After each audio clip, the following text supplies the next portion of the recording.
తాకట్లో ఉన్న మీ బంగారాన్ని విడిపించి ఆ రోజు ఆన్లైన్ రేటుకి కొంటాం. Sharma gold company. ఎవరు సార్ మీరు అని అంటే రాజు ఫ్రెండ్స్ అని అన్నారు. ఫోన్ అనగానే వాళ్ళకి ఫోన్ ఇచ్చిన, ఫోన్ ఇస్తే ఫోన్ కట్ చేసి షో చేస్తున్నావు ఏంది అని నన్ను ఇట్లా నెట్టేసారు సార్.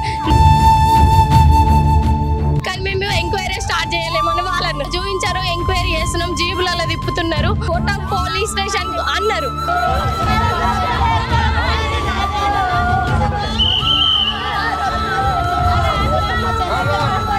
పాయిజన్ తాగిండి ఆయన రిపోర్ట్ ఇచ్చి చూపించారు. మరి మీ కస్టడీలు ఉండగా ఎట్లా మందు తాగుతాడు అని మా తమ్ముడు అడగగానే మేము లేము అని తప్పించుకుంటారు.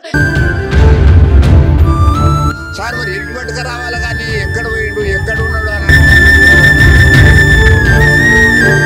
Welcome to Suman TV. ప్రస్తుతం పోలీసులు అదుపులో ఉన్నటువంటి ఒక వ్యక్తి ఆత్మహత్య యత్నం చేసుకోవడం నిజామాబాద్ జిల్లాలో తీవ్ర కలకలం రేపుతుంది. గత ఫిబ్రవరి 10వ తారీఖున ఒక పెళ్లికి వెళ్ళినటువంటి ఏదైతే రాజు లక్ష్మి సంబంధించిన దంపతులు మోస్రాలోని ఒక పెళ్లికి వెళ్ళారు. ఆ పెళ్లిలో కూడా వాళ్ళకి సంబంధించిన రిలేషన్ సంబంధించినటువంటి వాళ్ళ ఇంట్లో దొంగతనం జరిగిందని చెప్పి 10వ తారీఖు కంప్లైంట్ చేశారు సంబంధిత బోధన్ పోలీస్ స్టేషన్లో. అక్కడ నుంచి బోధన్ పోలీస్ స్టేషన్లో కంప్లైంట్ అయిన తర్వాత ఏదైతే దీనికి సంబంధించినటువంటి నిజామాబాద్లో సిసిఎస్ టీం ఉంటుంది, ఆ టీం సంబంధించినటువంటి పోలీసులు ఏదైతే అనుమానితుల్ని కొంతమందిని అదుపులోకి తీసుకున్నారు. ఈ దొంగతనం కేసు పైన అనుమానితుల్ని అదుపులోకి తీసుకున్నటువంటి పరిస్థితుల్లో విచారణ నిమిత్తం అయితే నిజామాబాద్లోని సిసిఎస్కి ఏదైతే అనుమానితుల్ని తీసుకెళ్లారు. ఈ నేపథ్యంలో ఇలాంటి ఘటన జరగడం కూడా కుటుంబీకులు తీవ్ర ఆవేదన వ్యక్తం చేస్తున్నారు, రోధిస్తున్నటువంటి పరిస్థితి ఉంది. ఒక పోలీసు వాళ్ళ అదుపులో ఒక ఏదైతే అనుమానితుడు ఇలాంటి సిచ్యువేషన్ లో ఉండడం కూడా తీవ్ర కలకలం అయితే సృష్టిస్తుంది. మాట్లాడదాం, కుటుంబ సభ్యుల వర్షన్ ఏం చెప్తారో, అసలు ఏం జరిగిందో అంశం పైన వాళ్ళతో అయితే ఒకసారి మాట్లాడదాం.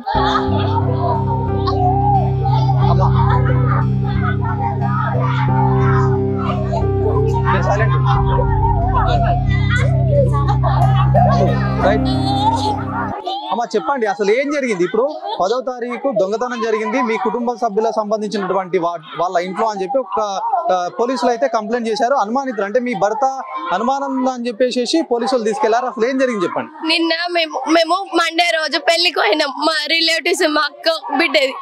అక్కడికి వెళ్ళి వచ్చేసినాం. అయితే మంగళవారం రోజు ముగ్గురు సివిల్ డ్రెస్ లో వచ్చిర్రు. ఎవరమ్మా ఎవరు లేరా అని అంటే నేనన్నా ఎవరు సార్ మీరు అని అంటే రాజు ఫ్రెండ్స్ అని అన్నారు. రాజు దగ్గరికి తీసుకెళ్ళిన, ఆయన పని చేసుకుంటుండు. అయితే రాజు ఫ్రెండ్స్ అని అంటారు అంటే ఎవరో నాకు తెలియదు. ఎవరు సార్ అంటే అగ్రికల్చర్ డిపార్ట్మెంట్ నుంచి వచ్చినామని అన్నారు.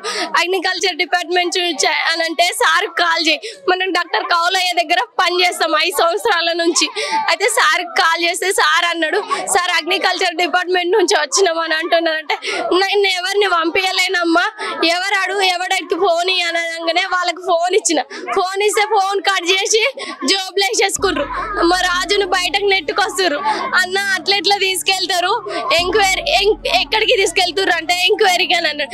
ఎంక్వైరీకి అయితే మేము వస్తాం బండి మీద, నాకు బండి ఉంది, మేమిద్దరం వస్తాం, మీరు ముగ్గురు వచ్చారు కదా 2 బండ్ల మీద, మేము కూడా వస్తాం అని అంటే లేదు నువ్వు షో చేస్తున్నావు ఏంది అని నన్ను ఇట్లా నెట్టేసారు సార్. నెట్టేసిర్రు. అయితే మా మరిది వచ్చిండు అక్కడికి గడ్డి కోసం మా ఫామ్లకు. అయితే సార్ అట్లా తీసుకెళ్తారు, మీరు సివిల్ డ్రెస్ లో ఉన్నారు, మీరు పోలీసులు అయితే కార్డు చూపించండి, మీ ఐడి కార్డు ఉంటది కదా అంటే నువ్వేంద్ర ఎక్కువ చేస్తున్నావు షో చేస్తున్నావు అని ఆయనని కొట్టిర్రు, గల్లబట్టి కొట్టి నెట్టేసిర్రు. నెట్టేసి ఎక్కడికి తీసుకెళ్తారు సార్, నేను సార్ చెప్పండి సార్ అంటే బోధన్ అని అన్నారు. బోధన్కి వెళ్తే నిన్న వచ్చిన కంప్లైంట్ నిజమే, కానీ మేము ఇంకా ఎంక్వైరీ మొదలు పెట్టలేము, మా కస్టడీ నుంచి రాలే. మీరు ఫస్ట్ ఇట్లా ఎవరో మీకు తెలియదు కాబట్టి బోధన్ పోలీస్ స్టేషన్ కి వెళ్ళి మీరు అడిగారు.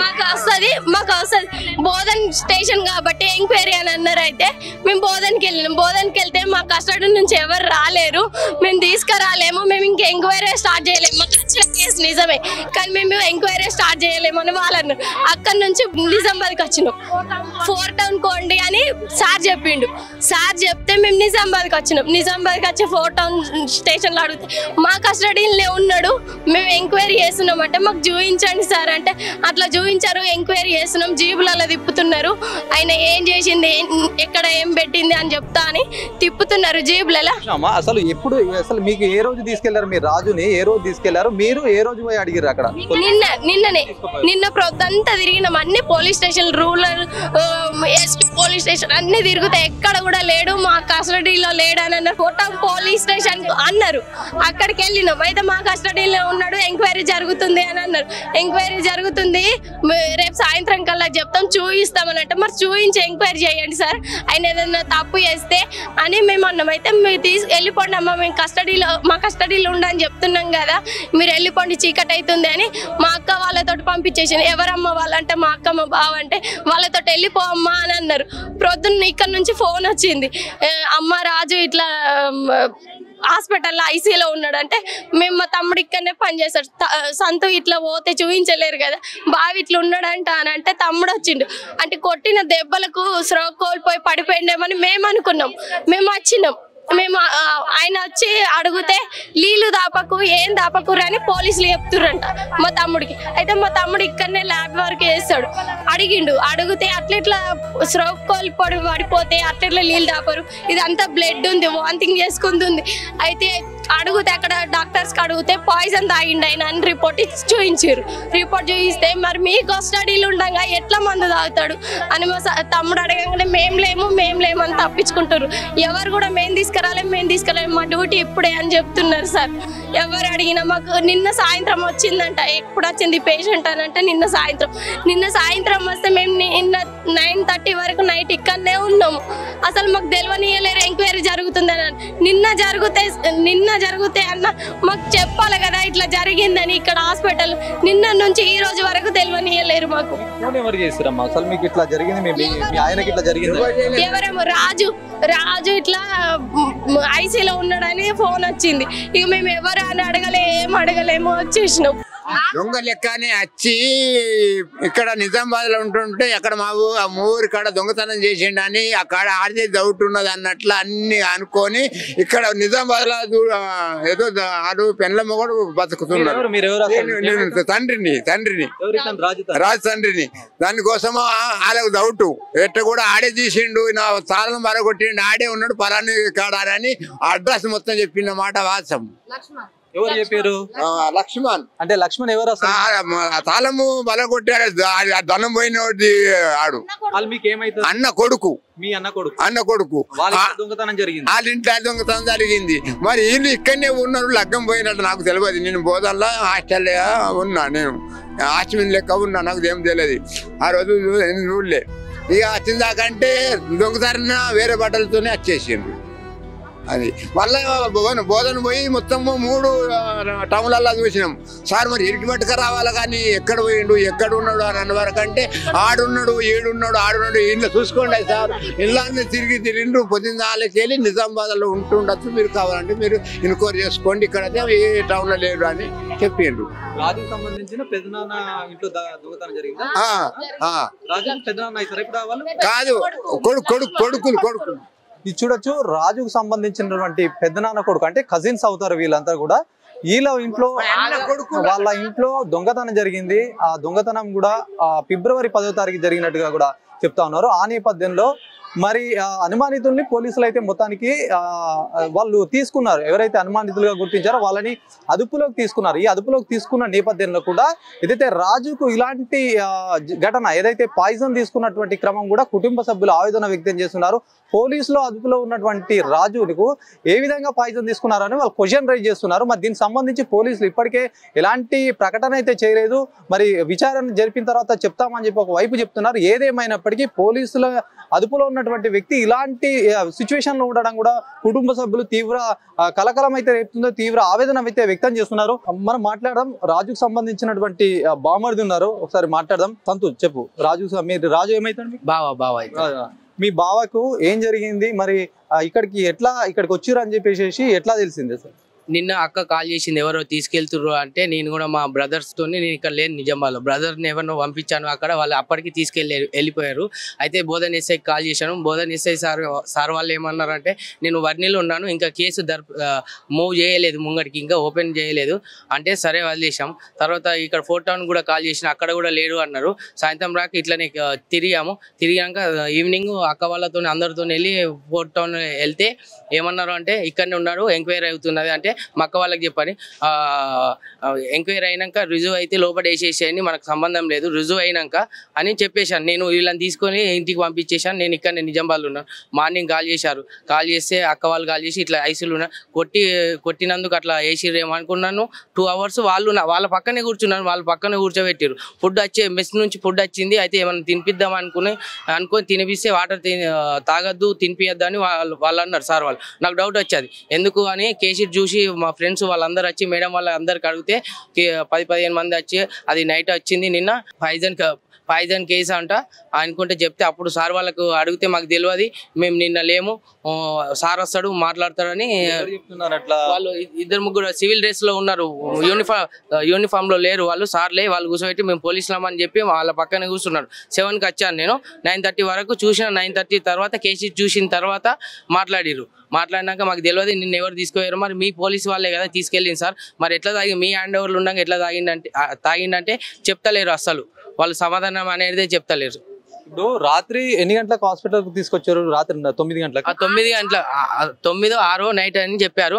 మళ్ళీ ఆయన పాయిజన్ తాగిండని మాకు ఇన్ఫర్మేషన్ లేదు మరి ఇట్లా తాగిండని వాళ్ళ పక్కనే నన్ను కూర్చోబెట్టుకున్నారు కానీ పాయిజన్ తాగిండని చెప్పలేదు. నాకు డౌట్ వచ్చి కేసు చూసిన తర్వాత మేడం వాళ్ళకి అడిగితే పాయిజన్ కేసు అని చెప్పారు. వాళ్ళు చెప్తే సార్ వస్తాడు పెద్ద మేడం వస్తుంది సిఐ సార్ వస్తాడు అనుకుంటే వాళ్ళు వచ్చి చెప్తారు వాళ్ళు అంటే ఇప్పటి వరకు ఎవరు సమాధానం చెప్తారని మాకు తెలియదు అని ఈ చుట్టుపక్కల 50-60 మంది పోలీస్ వాళ్ళు ఉన్నారు. ఇప్పుడు ఆ సివిల్ డ్రెస్ లో ఉన్నారు అక్కడ 20 మంది ఉన్నారు. అదే ఏం జరిగిందో మాకు సమాధానం కావాలి. మీరు చెప్పండి అమ్మా. మీరు నిన్న అన్నారు నిన్న సాయంత్రం కూడా పోలీస్ స్టేషన్ కి వెళ్ళినా అని చెప్పారు. ఎన్ని గంటలకు వెళ్ళారు నిన్న? 9 గంటలకు. మాకు పొద్దున్న నుంచి చూపిస్తలేరు మా మరిదిని మా చెల్లె బాగా ఏడుస్తుంది చూపించండి ఎంక్వైరీలో కన్ఫర్మ్ అయితే ఇక్కడనే ఉంచుకోండి సార్ అని అంటే చూపించండి అంటే అమ్మ ఎంక్వైరీ నడుస్తుంది జీప్లో తీసుకుపోయారు ఇప్పుడే మీరు చీకటి అవుతుంది మీరు ఏమవుతారు అంటే అక్క బావ అవుతాం సార్ అని చెప్తే మీరు ఇంటికి తీసుకుపోండి ఈమెని ప్రొద్దున ఏ స్టేషన్లో ఎక్కడ ఉంటారో చెప్తా నేను అని అక్కడ డ్రెస్సులో యూనిఫామ్లో ఉన్న సార్ చెప్పిండు సార్ 4 టౌన్ స్టేషన్లో అంతే మంచి చెల్లెని తీసుకెళ్ళినాం మా ఇంటికి 9 నైట్లో. రైట్, చూడొచ్చు మనం ఏదైతే బోధన్ మండలం కల్దుర్కి గ్రామంలో 10వ తారీఖు దొంగతనం జరిగింది. ఈ నేపథ్యంలో వాళ్ళు సంబంధించినటువంటి బోధన్ పోలీస్ స్టేషన్ లో కంప్లైంట్ చేశారు. ఎవరైతే వాళ్ళ ఇంట్లో చోరీ జరిగిందో ఆ కుటుంబ సభ్యులు కంప్లైంట్ పెట్టారు. ఈ నేపథ్యంలో బోధన్ సంబంధించినటువంటి పోలీసులు మొదటగా దర్యాప్తు చేశారు. అనంతరం కూడా సిసిఎస్ సంబంధించినటువంటి బృందం ఈ కేసుని మొత్తం టేకప్ చేసినటువంటి పరిస్థితి. వాళ్ళు ఏదైనా క్రైమ్ జరిగితే ఆ కోణంలో చూస్తారు కాబట్టి అంతవరకు ఓకే. ఆ విధంగా కేసుని దర్యాప్తు చేసే క్రమంలో ఎవరైతే అనుమానితులు ఉన్నారో అనుమానితుల్ని మొత్తానికి కొంతమందిని తీసుకెళ్ళినట్టుగా కూడా కుటుంబ సభ్యులు చెప్పారు. ఈ నేపథ్యంలో రాజు అనే వ్యక్తి రాజు వాళ్ళ భార్య ఇక్కడ నగరంలోని ఒక హాస్పిటల్ సంబంధించినటువంటి వాళ్ళ దగ్గర వర్క్ చేస్తూ ఉంటారు. చాలా రోజులుగా అయితే వర్క్ చేస్తున్నారు. ఈ నేపథ్యంలో ఒక పెళ్లికి అయితే వెళ్ళారు. ఆ పెళ్లిలో ఏదైతే ఆ రోజు 10వ తారీఖు ఒక పెళ్లిలో వెళ్ళారు. ఆ పెళ్లిలో వెళ్ళిన అనంతరమే ఈ ఘటన అంతా చోటు చేసుకుంది. నిర్మాణం ఉందని చెప్పి రాజుని పోలీసులు అదుపులోకి తీసుకున్నారు. మరి మా కుటుంబ సభ్యులతో అయితే రాజుకు సంబంధించి మాట్లాడదామని చెప్పేసి పోలీస్ స్టేషన్కి వెళ్తే కూడా వాళ్ళు మాకు సమాధానం సరిగ్గా చెప్పలేదు, రాజు బయట ఉన్నారని చెప్పారు. మరి రేపు పొద్దున కల్పిస్తామని చెప్పిన నేపథ్యంలోనే ఇలాంటి వార్త వినాల్సి వచ్చిందని చెప్పేసి కూడా కుటుంబ సభ్యులు ఆవేదన వ్యక్తం చేస్తున్నారు, ఆందోళన వ్యక్తం చేస్తున్నారు. మరి దీనికి సంబంధించినటువంటి పోలీసులు ఏం చెప్తారు? ఒక పోలీసులకు సంబంధించి ఏదైనా జరిగితే ఖచ్చితంగా వాళ్ళు దానికి సంబంధించిన సమాచారం సేకరించాలి. ఈ నేపథ్యంలోనే వాళ్ళు అన్ని రకాల కూడా ఇన్వెస్టిగేషన్ లాంటివి చేపడతా ఉంటారు. మరి పోలీసుల అదుపులో ఉన్నటువంటి వ్యక్తి ఇలాంటి పాయిజన్ తీసుకోవడం ఏంటి అని చెప్పి ప్రస్తుతం క్వశ్చన్ రైజ్ అవుతా ఉంది. మరి పోలీసులు ఆ క్రమంలో దొంగతనం జరిగిన ప్లేస్కి ఏమన్నా ఈయనని తీసుకెళ్లే క్రమంలో ఇది జరిగిందా? మరి ఒకవేళ జరిగితే కూడా అక్కడ దీనికి సంబంధించినటువంటి మందు అంటే పురుగుల మందు లాంటిది ఎక్కడి నుంచి వచ్చింది, గడ్డి మందు లాంటిది ఎక్కడి నుంచి వచ్చింది, ఇవన్నీ కూడా పలు అనుమానాలు అయితే వ్యక్తమవుతున్నాయి. బాధితులకు సంబంధించినటువంటి కథనంలో భాగంగా అయితే మనం వాళ్ళతో మాట్లాడాము. ఫర్దర్ గా పోలీసులు ఏం చెప్తారు, మరి ఎందుకు ఇలాంటి సిచ్యువేషన్ అయింది, పోలీసుల అదుపులో ఇట్లాంటి సంఘటన జరగడం కూడా చాలా తీవ్రమైనటువంటి చర్చగా ఈ కుటుంబ సభ్యులు భావిస్తున్నటువంటి పరిస్థితి ఉంది. కెమెరా పర్సన్ జగదీష్తో శ్రీనివాస్, సుమన్ టీవీ, నిజామాబాద్.